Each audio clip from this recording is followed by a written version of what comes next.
రాష్ట్రం చేరుకున్నారు తెలంగాణ సీఎం రేవంత్ రెడ్డి. ఆయనతో పాటు డిప్యూటీ సీఎం భట్టి విక్రమార్క, మంత్రులు పొంగులేటి శ్రీనివాసరెడ్డి, శ్రీధర్ బాబు, కొండా సురేఖ, పొన్నం ప్రభాకర్ ఉన్నారు. వారికి కృష్ణా జిల్లా ఎస్పీ అద్నాన్ నయీం సహా పలువురు ఉన్నతాధికారులు స్వాగతం పలికారు. అనంతరం రోడ్డు మార్గాన విజయవాడ వెళ్లారు. కాసేపట్లో విజయవాడలో వైఎస్ షర్మిల నిర్వహిస్తున్న వైఎస్ఆర్ 75వ జయంతి కార్యక్రమానికి సీఎం రేవంత్ ముఖ్య అతిథిగా హాజరు కానున్నారు.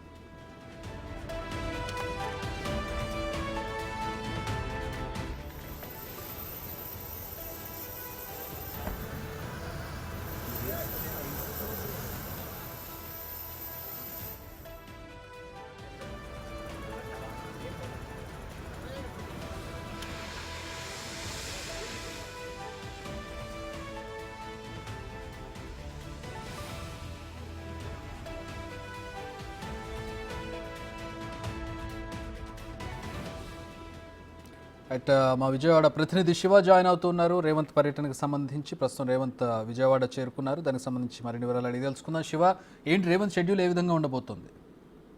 మొత్తం మీద చూసుకుంటే తెలంగాణ ముఖ్యమంత్రి రేవంత్ రెడ్డి మరికొద్ది సేపట్లోనే ఏదైతే అమరావతి సమీపంలో జరుగుతున్న టీకే కన్వర్షన్ లో జరుగుతున్న రాజశేఖర రెడ్డి 75వ జయంతి వేడుకల్లో పాల్గొనేందుకు గన్నవరం విమానాశ్రయం చేరుకున్నారు. అక్కడ పలువురు అధికారులు ఘన స్వాగతం పలికారు. అక్కడి నుంచి ఆయన రోడ్డు మార్గం ద్వారా కూడా మంగళగిరి టీకే కన్వర్షన్ లోకి బయలుదేరారు. మరికొద్ది సేపట్లోనే రేవంత్ రెడ్డి ఈ కార్యక్రమంలో ముఖ్య అతిథిగా పాల్గొనబోతున్నారు. ఏదైతే వైఎస్ షర్మిల అంటే ఆంధ్రప్రదేశ్ కాంగ్రెస్ పార్టీ నేతృత్వంలో నిర్వహిస్తున్న వైఎస్ రాజశేఖర రెడ్డి 75వ జయంతి వేడుకల్లో పాల్గొనేందుకు తెలంగాణ నుంచి ముఖ్యమంత్రి రేవంత్ రెడ్డి ప్రత్యేక విమానంలో వచ్చారు. ఆయన ఇక్కడ ఈ కార్యక్రమంలో పాల్గొంటారు. తిరిగి 7 గంటల సమయంలో రోడ్డు మార్గం ద్వారా గన్నవరం విమానాశ్రయం చేరుకుని అక్కడి నుంచి ప్రత్యేక విమానం ద్వారా హైదరాబాద్ చేరుకుంటారు.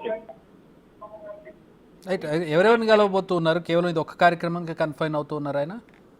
అంటే పూర్తిగా ఇది పార్టీ కార్యక్రమం కాబట్టి ఎవరిని కూడా కలిసే అవకాశాలు లేవు. వాస్తవానికి ప్రైవేట్ కార్యక్రమం అంటే కాంగ్రెస్ పార్టీకి సంబంధించిన కార్యక్రమంలో వస్తున్న నేపథ్యంలోనే ప్రభుత్వానికి సంబంధించి కానీ లేకపోతే మిగిలిన సంబంధించి కానీ ఏ నేతలను కూడా ప్రస్తుతం అయితే తెలంగాణ ముఖ్యమంత్రి కలిసే అవకాశం లేదు. అలాగే ఎవరు కూడా ఆయన అపాయింట్మెంట్ ఇచ్చిన దాఖలాలు. ఎందుకంటే ఇది పూర్తిగా కాంగ్రెస్ పార్టీ కార్యక్రమం కావడంతో పాటు అలాగే ఆయన రావడానికి పూర్తి చాలా జాప్యం. ఈ రోజు ఉదయం నుంచి కూడా హైదరాబాద్ లో బిజీ షెడ్యూల్, రాజశేఖర రెడ్డి జయంతి వేడుకల్లో పాల్గొనడం తదితర కార్యక్రమాల్లో బిజీగా ఉండటంతో కూడా 5 గంటలకల్లా రావాల్సిన తెలంగాణ సీఎం దాదాపుగా గంట పైగా కూడా జాప్యం జరిగింది. ఆ తర్వాత ఇక్కడికి వచ్చిన తర్వాత ఆయన కార్యక్రమంలో పాల్గొని రాజశేఖర రెడ్డికి సంబంధించిన ఆయన కార్యక్రమంలో పాల్గొని ప్రసంగిస్తారు. అనంతరం రోడ్డు మార్గం ద్వారా వెళ్తారు. ఇక్కడ కేవలం పూర్తి స్థాయిలో కాంగ్రెస్ పార్టీకి సంబంధించిన కార్యక్రమానికి సంబంధించిన కాబట్టి ఇదే కార్యక్రమంలో పాల్గొని తిరిగి వెళ్ళిపోతారు. Chakri. All right, thanks for the updates Shiva.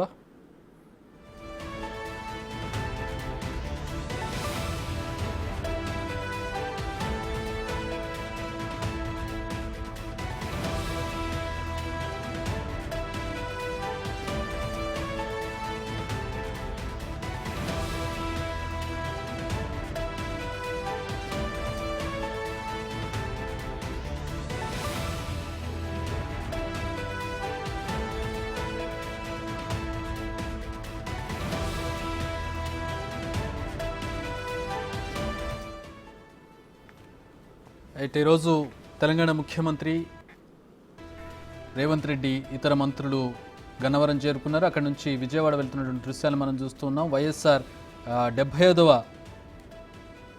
జయంతి కార్యక్రమంలో పాల్గొనబోతున్నారు. రేవంత్తో పాటు ఇతర కాంగ్రెస్ నేతలు కూడా హాజరు కాబోతున్నారు. పిసిసి చీఫ్ వైఎస్ షర్మిల ఈ కార్యక్రమాన్ని నిర్వహిస్తున్నారు. ఈ కార్యక్రమానికి హాజరవడానికి ప్రత్యేక విమానంలో రేవంత్ ఇతర మంత్రులందరూ కూడా ప్రత్యేక విమానంలో గన్నవరం విమానాశ్రయానికి చేరుకున్న దృశ్యాలను మనం చూస్తున్నాం. అక్కడ నుంచి ప్రత్యేక వాహనాల్లో వారు షర్మిల ఆతిథ్యం ఇస్తున్నటువంటి కార్యక్రమం నిర్వహిస్తున్నటువంటి ప్రాంతానికి వెళ్తూ ఉన్నారు. ప్రస్తుతం కృష్ణా జిల్లా ఎస్పీ అద్నాన్ నయీం అస్మీ రేవంత్ రెడ్డికి ఇతర మంత్రులకు స్వాగతం పలికారు. కేవలం ఇది పార్టీ కార్యక్రమం కాబట్టి ఆ కార్యక్రమానికి మాత్రమే పరిమితం అవ్వబోతూ ఉన్నారు. ఆ కార్యక్రమంలో పాల్గొని తిరిగి హైదరాబాద్ వచ్చేస్తారు ముఖ్యమంత్రి.